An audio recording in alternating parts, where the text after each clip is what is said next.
Given that level of scrutiny, I think I'd even worn a Yankees hat. Okay, maybe not a Yankees hat, but you get the dilemma. Disaster for Prince Harry in Canada, as his LA Dodgers faux pas sees him booed on stage by furious members of the Commonwealth who think that this dude, who is meant to be representing them, has been nothing but a traitor in recent weeks.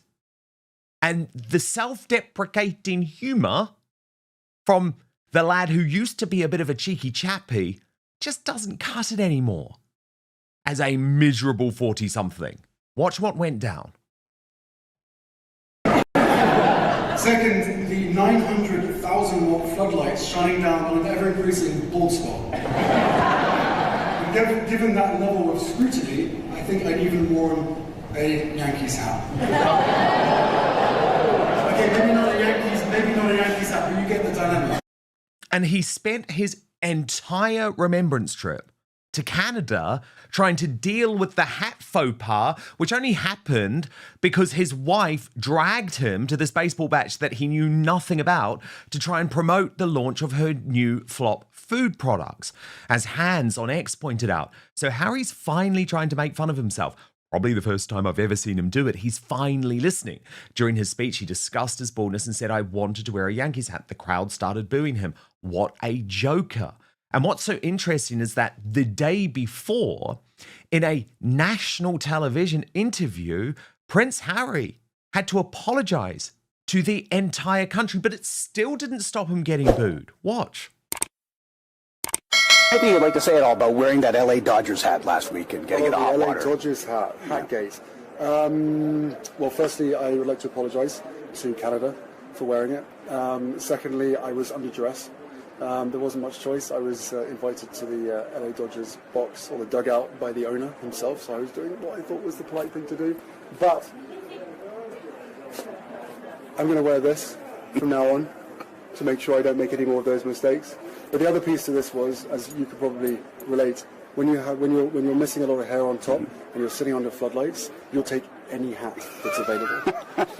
So, Game 5, Game 6, Game 7, I was Blue Jays throughout. Now that I've admitted that, it's going to be really hard for me to return back to Los Angeles. But no, I'm very sorry to the Canadian public. Devastated that the Blue Jays lost, but go Jays. Oh, Brittany, editor of the Royal News Network. This was mortifying. It overshadowed the entire trip, and still he was booed on stage. Absolutely. And Dan, part of this whole mess is that Harry doesn't understand baseball. And it's like, why are you even talking about this? Why are you apologizing? Why did you do any of this? We know he has other ball caps he could have worn, but his wife wanted them to basically be matchy-matchy. And so it's just sort of obnoxious. And I can't imagine anything more annoying to actual LA Dodgers fans than finding out this guy didn't really care, didn't really know anything, sat there in the hat in these probably free seats that were provided by PR, and just was complete. And then later to the Blue Jays goes, well, I was rooting for you games 5, 6, and 7. I'm like, but what about games 1, 2, and 3? He, I guess, completely forgot about those. Who knows? This guy is just an epic train wreck. It's just a disaster on so many levels. About how he even described it is like he was under duress because he got to go sit in the owner's box by, the third base. I'm like, that's not really duress unless your wife was forcing you to do it, which we all know is the case. And he basically confirms it. She was. Like, okay. I was like, she forced you to wear the hat. I'm cucked and I'm bald. It's like that's all he has to say. And I mean, look, he was going through that date night with total duress. Mm-hmm. It was all done, Brittany, because things move so fast at the moment in the world of the Sussexes. But remember, she was launching her new Was Never products that day. So she needed to get the headlines. This was how she did it. But again, no thinking about the fact, like, holy crap, next week we're in Canada.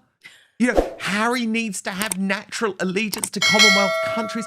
It just shows you their whole strategy is a mess. But I really feel like he's lost any sense of who he is, because all he can talk about on stage now is his balding head and the pressure his wife puts him under. That's it. There is nothing else left. Harry's been under pressure for months, and now it's starting to show.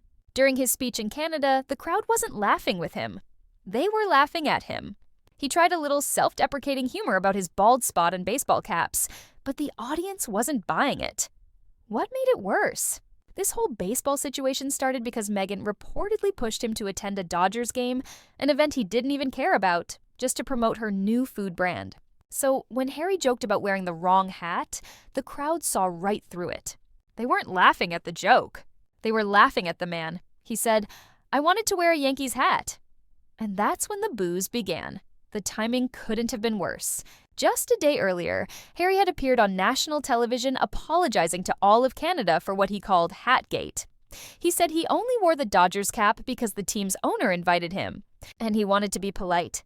But instead of ending the drama, the apology made it worse. People were asking, why is a prince from the Commonwealth promoting an American baseball team? It looked tone deaf. It looked fake. So when he stepped on stage in Canada, the crowd had already made up its mind. They weren't seeing the fun, cheeky prince they once liked. They were seeing a man who looked lost, uncomfortable, and completely out of touch. The critics didn't hold back.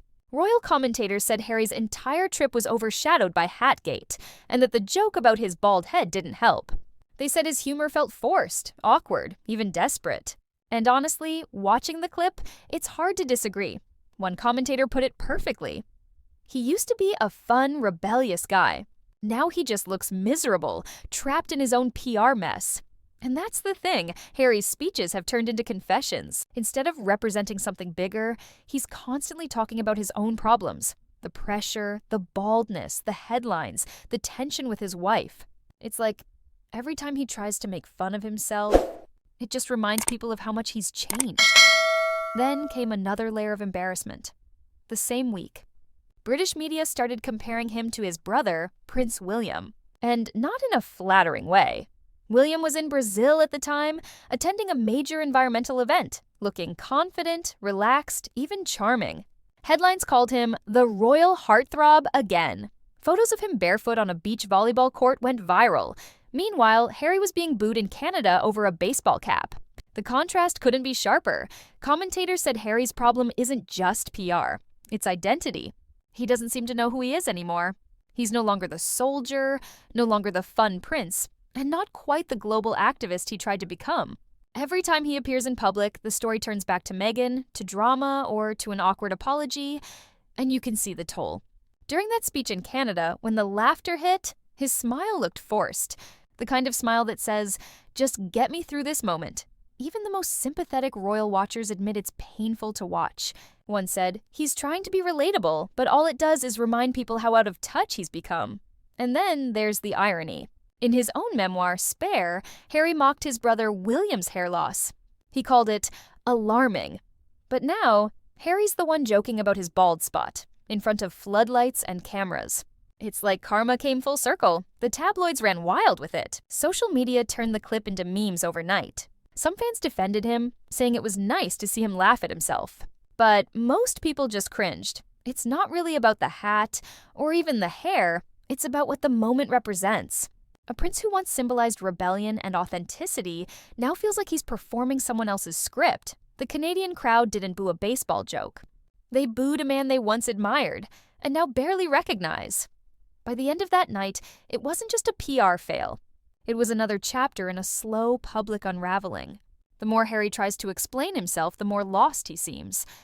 And the sad truth, every apology, every self-deprecating line, every awkward laugh, just reminds the world how far he's fallen from the confident prince they used to root for. Because when you strip away the lights, the speeches, and the headlines, what's left is a man who looks like he's trying to convince even himself that he's still okay. And deep down, maybe he knows. The crowd's reaction wasn't just about a baseball cap. It was about everything that cap represented. The confusion, the image, the loss of connection. The boos that night didn't just echo through the arena, they echoed through his entire story.